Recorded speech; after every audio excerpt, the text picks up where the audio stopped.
नारायणाय नमः। अवतारम महाविष्णोः कल्कि परमम् अद्भुतम् कलिकुलवनहन्ता सत्धर्म प्रणेता नमो नमः। ओम सुमतिसुताय विद्महे निष्कलंकाय धीमहि तन्नो कल्कि प्रचोदयात्। श्रीनारायणाय नमः। श्री हनुमते नमः। प्रभु भक्तों, जय श्री कल्कि। इससे पहले के एपिसोड में आपने देखा कि महिष्मती का राजा विशाखयूप भगवान श्री कल्कि जी के चरणों में दंडवत गिर करके प्रणाम करने लगा। भगवान ने अपने दोनों हाथों से उसे उठाकर गले से लगाया और विशाखयूप राजा परम वैष्णव हो गया, आनंदित हो गया। मानो लगा उसे पूरी जगत निधि मिल गई है। भगवान की कृपा होकर के उसका शरीर प्रफुल्लित होने लगा। अब इससे आगे की कथा।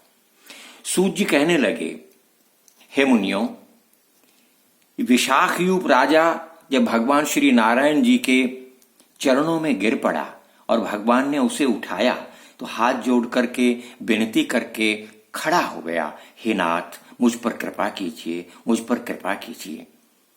भगवान ने पूछा, हे राजन, आप कौन हैं? अपना परिचय दीजिए। मैं महिष्मती राज्य का राजा विशाखयूप हूं। हे स्वामी, हे नारायण, हे श्री कल्कि भगवान, हे द्विज वंशावतार, हे विप्रश्रेष्ठ, मेरी नगरी के प्रजा के लोग बड़े अधर्मी हो गए हैं, अनीति पर चलते हैं, अनाचरण करते हैं। हे स्वामी, मैं समझ नहीं पा रहा हूं कि उनको किस प्रकार से मैं सुधारूं, कैसे उन्हें भगवत लीला का ज्ञान कराऊं, किस प्रकार उनको सद्धर्म में लगाऊं। मुझे आपके आने का संकेत प्राप्त हुआ। मैं तुरंत आपसे मिलने के, आपके दर्शन करने के लिए दौड़कर चला आया हूं। हे स्वामी, ऐसा क्यों है? मेरी नगरी में सभी लोग ऐसे अधर्मी क्यों हो गए हैं?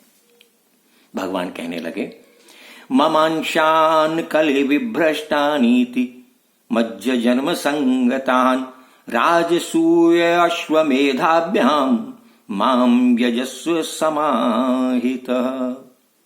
हे राजन, हमारे अंश कली के पाप के कारण भ्रष्ट हो गए हैं।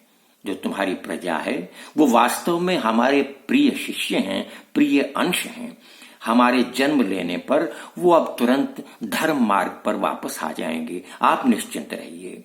आप जाकर के अपने राज्य में अश्वमेध यज्ञ का अनुष्ठान कीजिए और उनके साथ मिलकर के हमारी उपासना आरंभ कीजिए।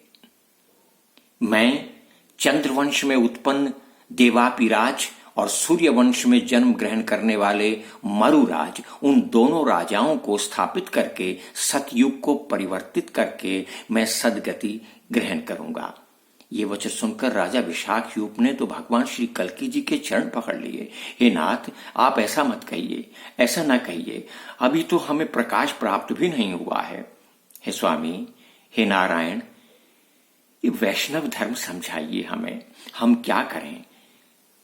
भगवान श्री कल्कि नारायण ने विशाखयूप राजा को वैष्णव धर्म समझाया है।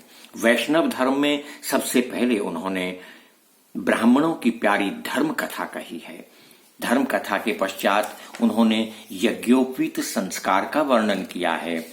किस प्रकार यज्ञोपवीत का निर्माण होता है, कैसे रचना की जाती है, इस प्रकार से उन्होंने यज्ञोपवीत की रचना समझाई है और सब प्रकार से ब्राह्मणों के धर्म और कर्म समझाए हैं। जो धर्माचरण में निरत रहते हैं ब्राह्मण, वो मेरे मुख हैं, उनसे धर्म कथा श्रवण कीजिए और अपने जीवन को सफल बनाइए।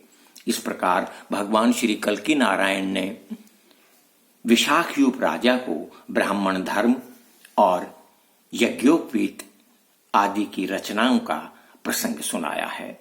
विशाखयूप राजा अत्यंत प्रसन्न हो उठे हैं।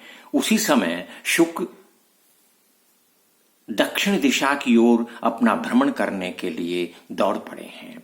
ये शुक कहाँ गए हैं, उन्होंने आकर के भगवान श्री कल्कि जी को क्या संदेश दिया है, ये आगे की कथा में। आज बस इतना ही। जय श्री कल्कि, जय श्री हनुमान।